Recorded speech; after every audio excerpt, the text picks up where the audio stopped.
Hello, everybody. So this video is covering Chapter 8 of our promo textbook, talking a little bit about messaging media, but in particular, like how creativity kind of plays a role into this, and some of the thoughts on that, talking about some of the thinkers that may have driven some of the creative minds in advertising.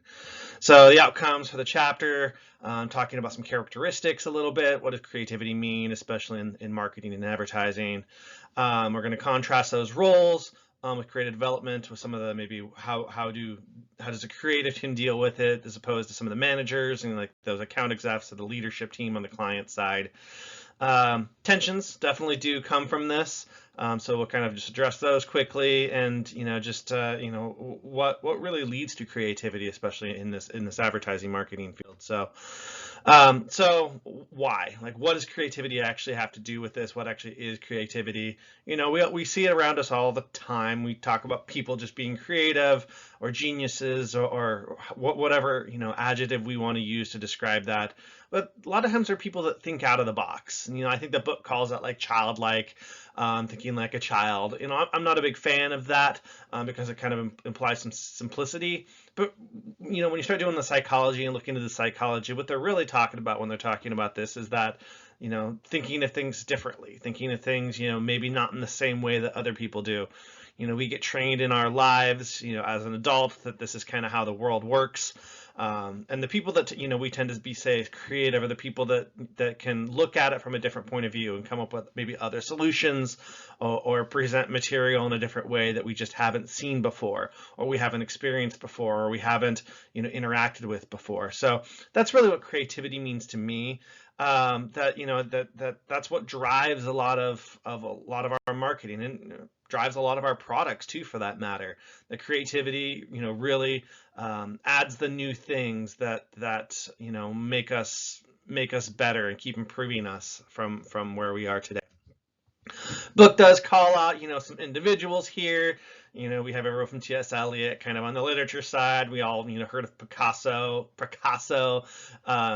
Stravinsky on the music side, Einstein, Freud on the psychology side. Yeah, these are all people that we would maybe see as creative, I guess. But just as much, I think we would say, once again, we see they're people that see things maybe from a different point of view, that are able to come up with something new and interesting that people interact with in an emotional way.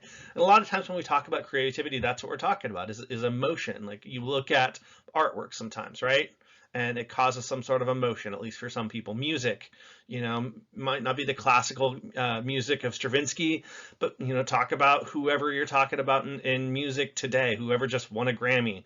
That person may have some sort of creativity that resonates with the people that they're trying to reach, their target market, as it were. So you can look at these individuals; they all had some sort of impact, and truthfully, they all had some sort of impact in the world of marketing. Like, you look at all these things, right?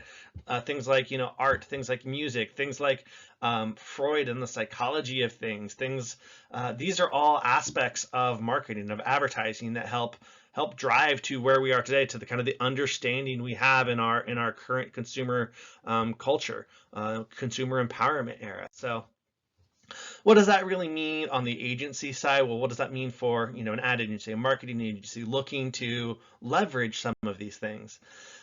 First off, is creativity's hard. So if you look at an agency, they're they're very kind of split up sometimes. That you really do have your creative team, and they operate in these little silos, in these separate rooms where they can just sit and kind of be who they are. That's one of the troubles, is sometimes you get a lot of people saying, "Oh, you can't do that," and it stifles creativity. And we'll talk about that here in a little bit more as well. But the more you can kind of create a culture that really promotes that, the better you're going to get. There are some limitations of what that's going to be, but that's it's needed. Those limitations help guide creativity to a place that it's actually functional as marketing, not art for art's sake. And I think that's kind of the difference between art, whether it be music, whether it be true art like on a wall, and advertising. Like, they do have a lot of the same aspects sometimes, but they're targeted. They're trying to reach someone in particular that, and saying that, this is our target, and we're trying to reach them with this message, and we feel that this kind of message is going to resonate with them. So let's come up with some sort of ad, some sort of music, some sort of whatever it may be to initiate the response that we're trying to get out of our clients. Collaboration. So this whole idea of teams, like everyone, inside of a business has to have their part and what they do. And by doing that correctly, you're able to guide a team through the right way. And that's where leadership is really important. There's lots of, agencies, companies, groups, whoever it might be, marketing teams out there that, rely on too much of one or the other. They rely on being overly creative, coming up with these new and magical things, and they don't have a lot of direction in what they're doing. They're just trying to catch an eye and not necessarily catching an eye for a purpose. Meanwhile, you do have lots of managers or leaders that don't open up the creative process for people, that don't open up the understanding that the connection that you can make through that is going to have some sort of long-term effect.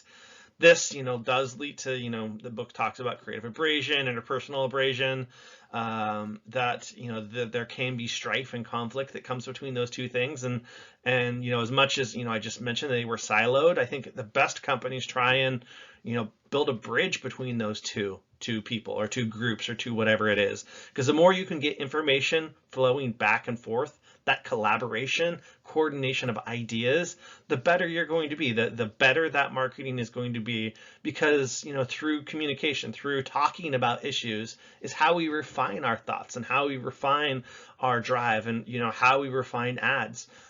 Personally, I've been in a lot of situations with graphic designers making ads, and they're coming at it with this creative standpoint, and they have a very strong passion and belief that it needs to be a certain way.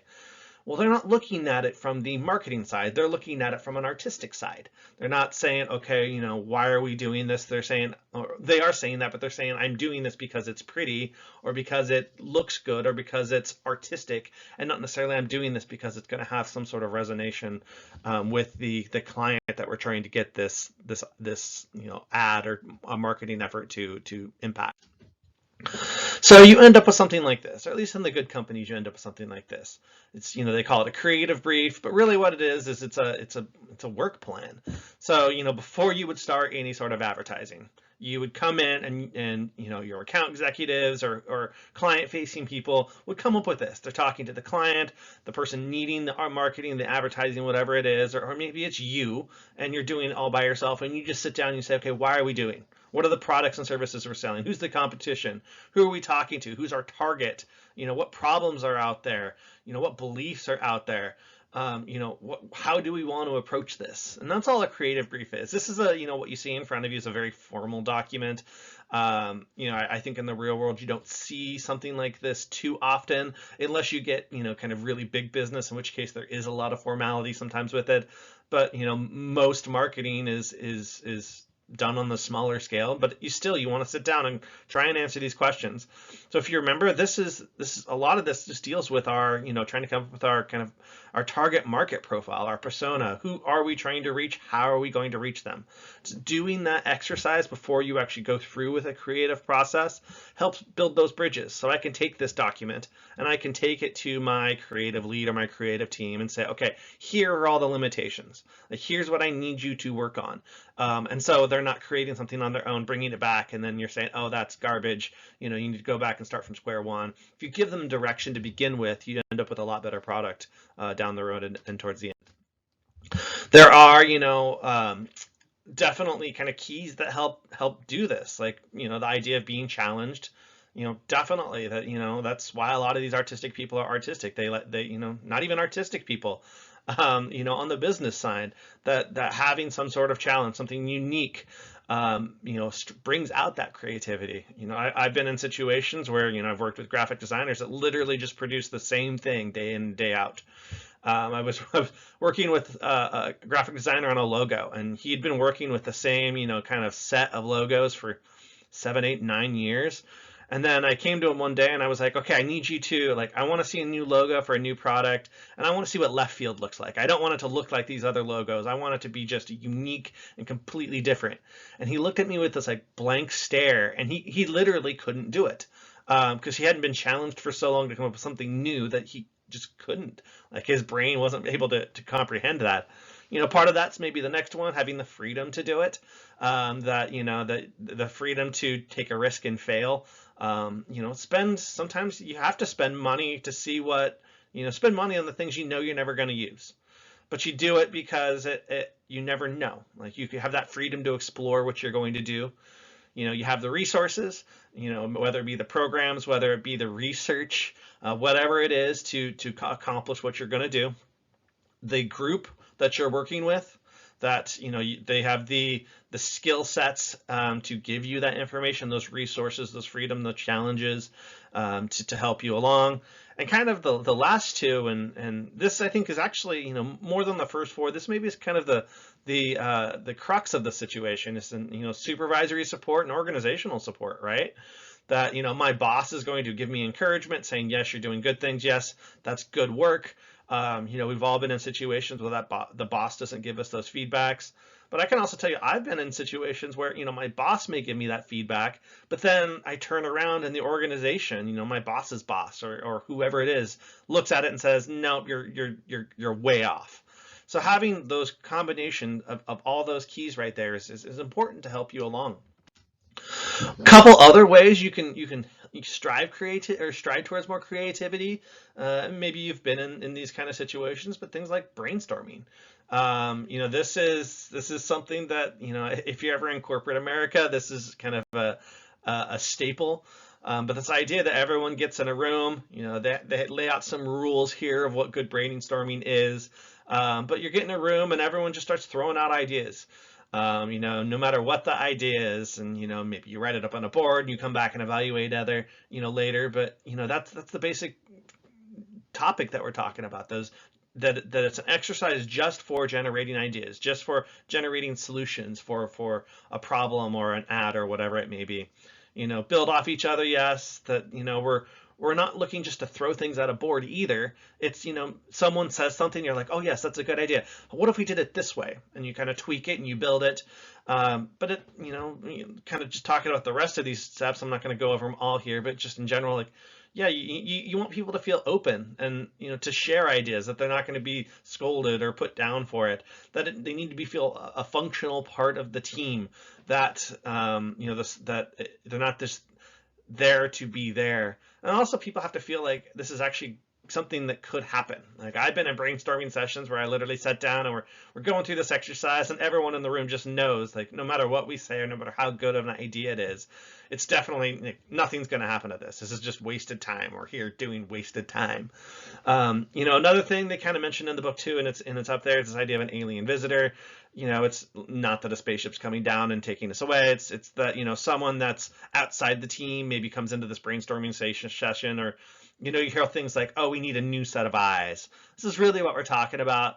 And, I've seen it work perfectly sometimes, where you're struggling on a problem and someone walks over and is like, oh, why don't you just do it that way? And it's simple and it's quick and it's just like that. So sometimes just that new set of eyes is important as well.